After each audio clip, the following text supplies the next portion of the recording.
Yo, what's good, YouTube? This is Jay from TNJ, and welcome back to the Detroit Lions franchise. And yeah, the season ended on a little bit of a sour note, I gotta admit it.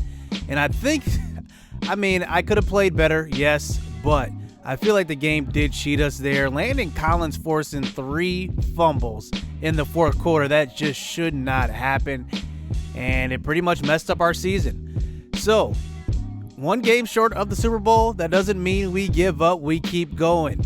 Let's just review this season and kind of talk about what we're doing going into the offseason. I actually might get into re-signing some guys this episode. I'm not sure yet. I guess we'll have to see how it goes. Justin Fields had a pretty good rookie season. 3,100 yards and a pretty good interception to touchdown ratio. He's at 81 overall now. And he is star dev, number 20 ranked in the league. Really good progression this year. And I honestly got to say, just progressing his throw under pressure was worth it this year because his balls were a lot accurate. Yes, he did miss some throws, but he's got 99 morale too, which pretty much helps every single attribute that he has. And I got to say, I'm pretty excited for him in the future. I'm definitely probably going to open up the playbook next year, and he's going to come into the season as a captain. Anthony Yang had a couple games where he backed up or he played, and it led to that 12-4 record. He could have got 2 wins at the end of the season, but did lose both of them. Now, running back gets a little iffy because Kennedy Brooks had a good year. I just don't know, though. I'm just not completely sold on him. I think he had a good year. Don't get me wrong. Well, he doesn't have like the top end speed that ETN has. He doesn't break as many tackles. What's his break tackle at? I don't even see it here. Oh, it's 83. Okay, so it's decent. It's a pretty good decent, but I'm not completely sold on it. I do like ETN though, because he does hit the hole with a lot of burst, and that is definitely a game changer. I think his injury, what's his injury on? I guess I gotta look at that. 94. How is he getting hurt? I mean, he's got a high injury, 93 speed. He's got higher break tackle as well. Good trucking, good juke, good elusiveness. I mean, what can't he do? I think that, going into next season, ETN's going to be our starter. I'm going to try to get rid of Kerryon, though. I think his time with the Lions is finally up. He's going to be healthy in the offseason, so I don't know if you can trade him while he's injured. So I might even have to wait there. I'm not sure. But he actually is really good as far as ratings go, and it's going to provide a lot of value in return. So even getting a first-round pick, I think it's possible, to be honest. I think a team would do it. Even in today's NFL, a lot of teams are trading their first-round pick. They're not seeing much value in first-round picks as much as they used to. A lot of teams still do, but a lot of teams don't, like the Patriots, just like literally trading away anything to get, top talent. Kalen Ballage, he had a good season, and I'm not going to bring him back, but I will keep him on the back burner because if he was a free agent during the season, I don't think a team's going to go after him. So I'm going to keep him there and not re-sign him just to save some cap as well. At receiver, TJ Hawkinson was a monster, but I feel like I didn't give him the ball as much as I should have, and I think that's going to change going into next year. He's superstar trait, 90 overall, number 6 ranked tight end in the league, and he is just a monster. Nothing more to say about him. Now, I do have a decision to make at receiver because I don't know if I'm going to bring back Marvin Jones. Let's just look at the season he had. He had a down year. He was hurt, remember. He is superstar X Factor. You don't see many of them. But I think the impact that Mecole Hardman had was really big. And it's mainly because of that speed. 96, that's hard to teach. 96 speed, 93 acceleration. He can burn a lot of people on his routes. And I think that he's just getting better. He's in his mid-20s, 25. He's going to get a little better as well. He's at, 81 overall? What is he ranked? 82 receiver. I mean, this Madden gets really deep with receivers. He's number 82. Kenny Golladay is still going to stick around. I love Golladay. He's one of my favorite receivers in the NFL. He's got good speed, good hands, good everything. I mean, he's just a monster. I'm surprised he doesn't have a superstar X Factor trait. Probably because I haven't earned it yet, but whatever. Tylan Wallace, I feel like he should have higher speed than what he does because I've been watching him in real life, and this guy is blazing fast. I mean, blazing fast. he should probably be like 93, 94 speed if I'm just translating his speed over to Madden. I might make an update there. I think it might warrant it just because I know that's the adjustment in real life, and we'll see. I also want to make an adjustment to Joe Burrow because he's actually in the game, but his ratings are really low. I might do that in this video. Who knows? Looking at the rest of our guys, ETN had a good game, good season out of the backfield. Jesse James had a good backup year, and Jesse James, I'm actually probably going to trade this offseason.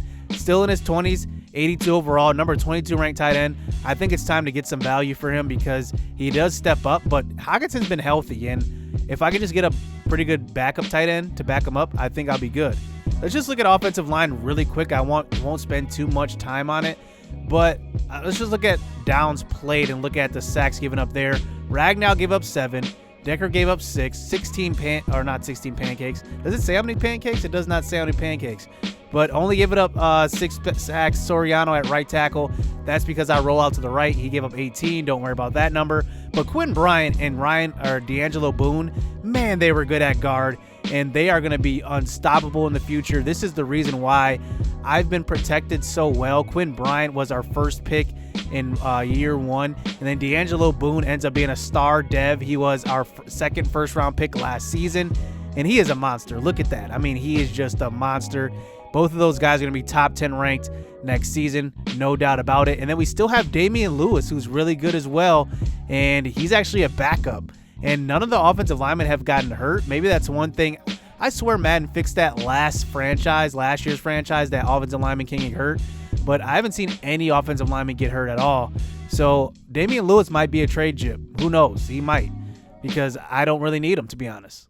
So for the 4th consecutive season, Jelani Tavai leads the team in tackles, 81 overall. I really love Tavai. He's going to be a lifelong Lion, no doubt about it, throughout the duration of this series.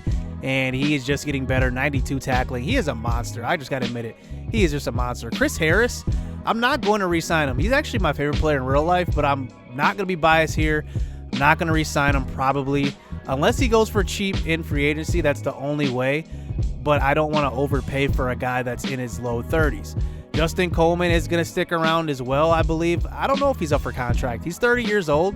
He's old too. Wow. I mean, he's pretty close to Chris Harris. It might make more sense to go after Chris Harris if he's cheaper than Justin Coleman, but 34 years old, yeah, I don't know. Slay, well, I'm going to wait a day because the trade deadline is literally today. I believe I'm releasing this video on the trade deadline, or I may release it the day after. I think if the Detroit Lions trade him, I'm going to get rid of him, kind of like real life, even though he's 88 overall. I don't know. I should probably keep him. I mean, this guy is a monster. 89 man, 91 zone. He's been really good for us, and he had a good season, 2 interceptions only, but it goes way beyond the box score, to be honest. He made so many plays, so many pass breakups. Just amazing. Rich Patton. Remember, he did have superstar X Factor. He's 23 years old. He was our first round pick 2 drafts ago, and he's good. 88 speed, number 11 right outside linebacker. He is a monster. He can cover. He is not much of a pass rusher, but if I do need to send him on a blitz, he can get there in a hurry. It's pretty fun to play with him. Tracy Walker is good, and also Quandre Diggs. We need to make a decision on him. Do we bring him back?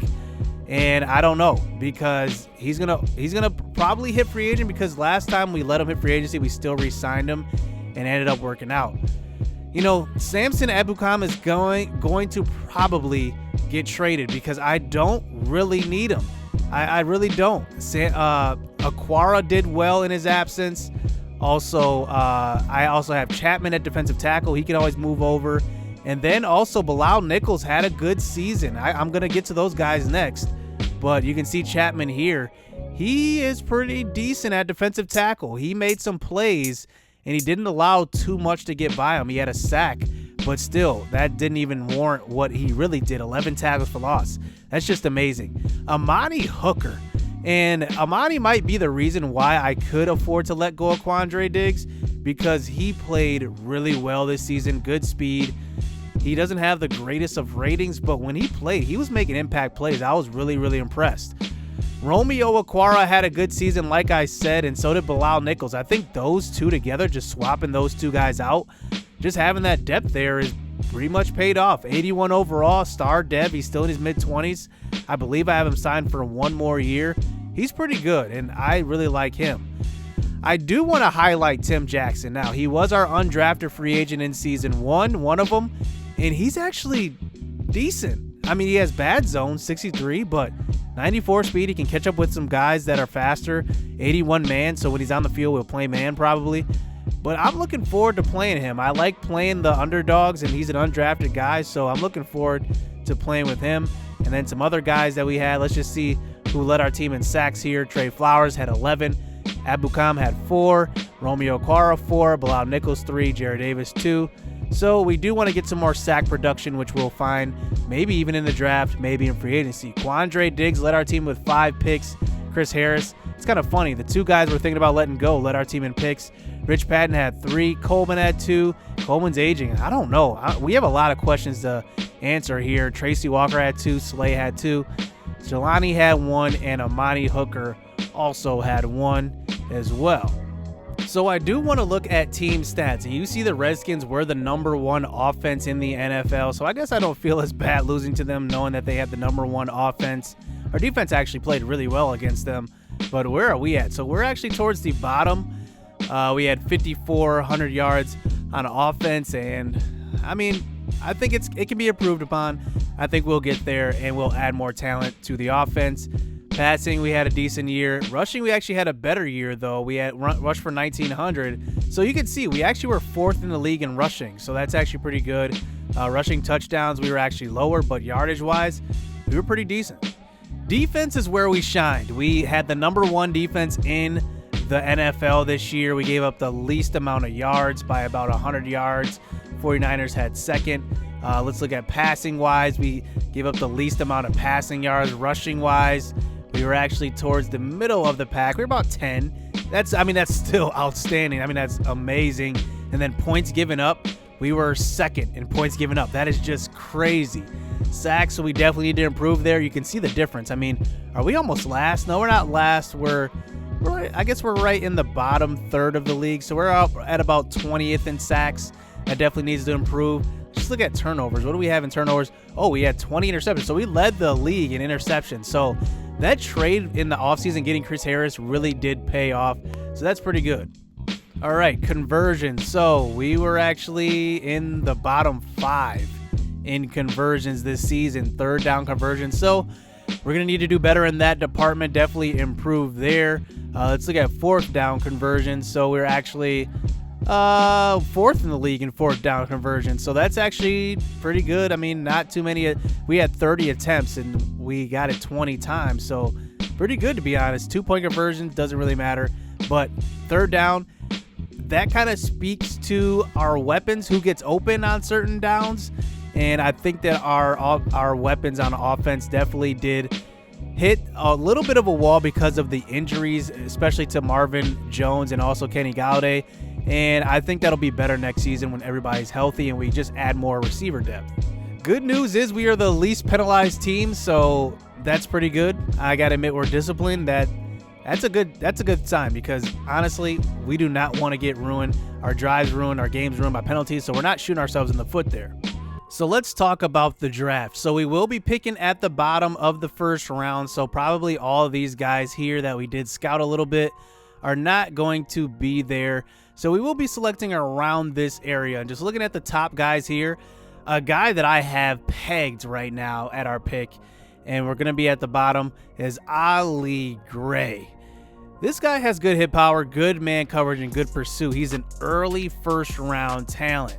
So if we can pick him up, that would definitely make up for that Quandre Diggs. And then add some cornerback help. Sean Crable.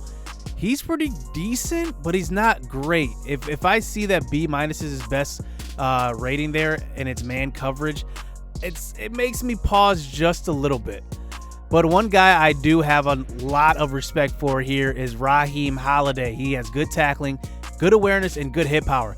Now, that tells me that he's a smart player right away, and that's going to go a long way, especially when making stops on defense and just getting around the ball, just having good awareness, getting to the ball. I mean, that's what you need out of linebacker, and especially a guy that's going to get after the passer. That's definitely what you need.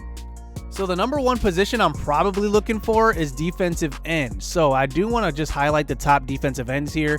Derek Swift is 6'4", 288. He is an early first round talent. He's probably going to go in the top 10. So we won't get him probably, but we do have a better chance here at Bryant Ryan. Now say that name. So he's got good power moves, late first round talent. I mean, 6'5", 304. He's got the size. And I don't know. If he's around, I am definitely going to be consider getting him. But I do have my eye on this guy, Corin Allison. Now, he is 21 years old, which is why I do have my eye on him. He is a late second round talent. But B+ power moves, B+ pursuit, I mean, that just shows me he's getting after the quarterback. I mean, that's there's nothing around that. 21 years old, too. I like the 21-year-olds. William Greer, though. Now, look at him. He's got the similar size, 6'4", a lot lighter, though, 258 pounds. B+ finesse moves. He's 22, though, so he's a little older, but early second-round talent. So I do want to look at him quite a bit. And then there's kind of a big drop-off there. But let's look at right end. Not as talented at right end. I do have some scouting points, which I do want to use on running back because I do want to scout those while I'm doing this video here. But Reggie Mabin is interesting too. I'm going to add him to our board because he's got A- finesse moves. So at defensive end, having an A- finesse move guy, that's actually going to be pretty valuable. And then looking at Mark McKay here, and he's pretty decent as well. B+ tackling, B power moves. I also want to give love to the defensive tackles as well because you never know if a guy does fall like Deion Hampton here, 6'6", 309. B+ power moves, B+ pursuit, and B+ play recognition, and so is Malcolm Weber, and he is a pass rusher at defensive tackle. B+ power or finesse moves, B+ pursuit, and B+ hit power. If one of those two guys drop, it's going to be hard to pass them up. But I did find a little gem here, Gilbert Clemens. Now he's 23 years old, just a little bit older than what you would like, but he's a late first round talent, so I would bank on that.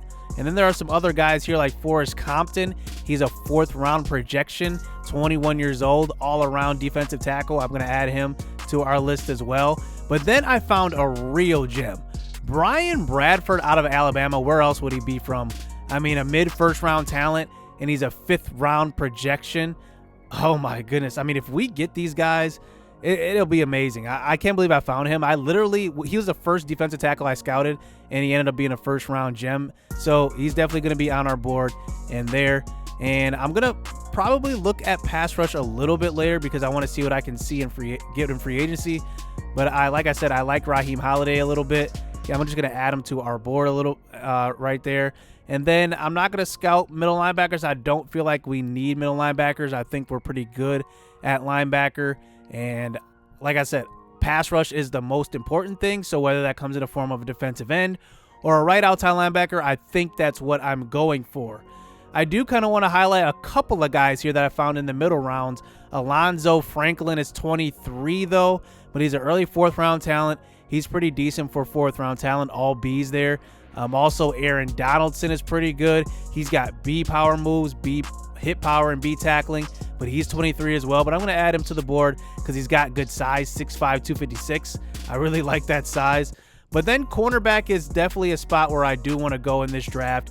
A lot of cornerbacks here. I'm actually, you know what? I'm going to use the scouting here.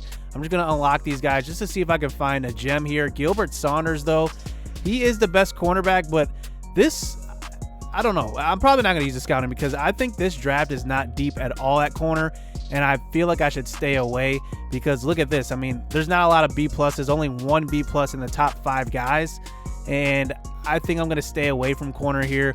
I might try to get lucky on one of these mid-round corners. Let's see. Let's just look for a 21-year-old. He's 23. Let's see what he is. He's 21. So let's just see if we just end up striking gold here and see what we get out of him. See, look at that. I mean, this is a bad class. He was a mid-3rd round projection, and he's got undrafted talent. I mean, that just shows you I'm just going to stay away from cornerback. But free safety is kind of deep this year. Look at this guy. I mean, Jacques Nielsen is he's pretty good. To be a 4th round projection and be a 2nd round talent, That's actually pretty decent. He's got C+ awareness, B- play recognition. I definitely want to get a safety in this draft. I did add Antoine Bradshaw to the board because he's got B pursuit, B- hit power, B- awareness, and he's an early second round talent. So, I mean, I'm going to add him to our board. Going over to strong safety, I highlighted Ali Gray. He's going to be the top guy here. Morgan Boone is decent. Kenny Hogan's pretty good as well. B+ hit power. He's 23 years old. And then I found a 5th round projection here in Sean Lee, who is a 3rd round talent. He's 21 years old, which is what I like because I like to develop some guys. And then just in case, we get to the later rounds, I did find a 5th round talent guy, but his best attribute is a C+ catching. So I don't know how good he's going to be. But I do not want to forget about our guy, Marlon Yarbrough, coming over from the Whitetails dynasty. And Yarbrough is a 2nd round talent, mid-second. I did not doctor the ratings. I picked a random guy, unlocked his ratings, and said that's who I'm going to make Marlon Yarbrough. It just turns out that he is a 2nd round talent, so who even knows what the overall is going to be? Probably low 60s anyway, but it's pretty fun to see him. I'm pretty sure if he's there in the 3rd round, I'm going to get him. And I like this draft class a lot. It's very deep on the defensive line, so I am probably going to look to trade into this draft. So whether that's Jesse James going away for draft picks, whether that's Kerryon Johnson going away for draft picks, I'm definitely going to get him. I picked another random guy for Brett Hill. Ended up being a 5th round talent, and he is going to be, I don't know if I'm going to draft him, but he's definitely going to get drafted for a team. I'm excited to see him. And then the last guy that I am bringing over from the Whitetails dynasty is linebacker Tucker Conquo. Right now, he is undrafted. Let's unlock his ratings. Oh, I thought he was about to be a 2nd round talent. I'm about to say, what? So this guy is a 6th round talent, late 6th rounder, B+ hit power, which is pretty accurate. B pursuit, B- tackling. Let's just add him to the board. You never know. We might just take him. And if he's around in the 7th round, he probably will be since he's going undrafted. I guess we'll have to see. So I do want to scout while I have you guys on this episode running back because I do want to get a mid-rounder. I don't know exactly what round, but definitely a mid-rounder. And it's not a big priority because we have Travis Etienne. So let's look at some young guys. Jermaine Miller, 5'9", 22 years old, undrafted. Wow, that wasn't a good start. Let's see, Georgia Tech. He's 6 foot 239. He's got some size, so I'm not really looking for a power back. I'm looking for an all-around back. How about Kerry Reedy, 22 years old, out of South Carolina State? Okay, there we go. Early 3rd round talent. So let's add him to the board. He looks pretty good right now. He's 22. And then 5'9", 210 Mac Barrington. Let's see what he ends up being. So pretty good size, and he goes undrafted. So bad selection on that one. Let's see. So this guy's kind of slimmer, 5'9", 209. I guess we have battle. He's 24 years old. Let's stay away from him. 23 years old. I do want to scout like one other running back here that may. Okay, Marcel Williams. Let's see what he is. Juke move, B-, C+, spin move, and that's the end of our points. So I don't know what I'm going to do at running back, but I'm going to try to scout in the offseason some more and get some of these other guys scouted. Maybe not the 1st rounders here, probably these mid-rounders, and see if we can get a good mid-round talent at running back. So to end this episode, we did move on past the Super Bowl and look at the Redskins. Well, at least we lost to the Super Bowl champs. They end up taking it 38-14. Wow, what a Super Bowl that would be to see a blowout. Reminds me of that game with Peyton in his first Super Bowl with the Broncos. Remember that beatdown? And the Legion of Boom just took over. I mean, they just took the league by storm that year. And just looking at Miami, I mean, they couldn't do anything. They have Marlon Mack, Rashad Penny, and Kenyon Drake. I mean, they have a lot of guys. Drake just got traded to the Arizona Cardinals in real life. But look at this, man. Dwayne Haskins, 2 touchdowns. Let's see what his 12 of 20 it looks like. Pretty decent day. With Ezekiel Elliott, 18 carries, 178 yards, 3 touchdowns, 10 yards a carry. I mean, just straight domination. Their offensive line must be incredible. And then look at this. He had a 76-yard touchdown reception as well. He probably was the Super Bowl MVP. Terry McLaurin gets a touchdown catch. They didn't even have much receiver production at all. And it just turned out that Zeke carried them to a Super Bowl. And wow, Landon Collins had 5 tackles in this one. And who had 1.5 sacks? No, that was just 1 sack. Matthew Ioannidis had 1 sack. And then I thought they had interception. I guess not. But wow, I mean, the Redskins end up taking care of business and just giving it to the Lions, or to the Dolphins. So next episode, I will start out with the re-signing. I won't do it in this episode because it seems like it might be a little bit too long, so I'll let it go into the offseason. And we have plenty of free agents, as you can see. A lot of decisions to make. Even Mecole Hardman, we're actually going to have to probably try to re-sign him, and he might be the cheapest. Well, we'll see. Marvin Jones only wants $3 million. That's pretty surprising. Man, why does he want that low of a contract? Okay, $4 million. Okay. So, yeah, I guess we have some decisions to make. Looks like Marvin Jones might be the most attainable, but I guess we'll have to see. So hit subscribe, hit that like button. The offseason is coming next episode, so you don't want to miss that one. So stay tuned. Let's get it. Let's go. I've been working hard for a minute. The ones who don't deserve it seem to be the ones that get it. The ones who speak the truth never get the recognition, but the ones that act foolish seem to get all the attention. It don't matter though. Yeah. It don't even matter though. Nope.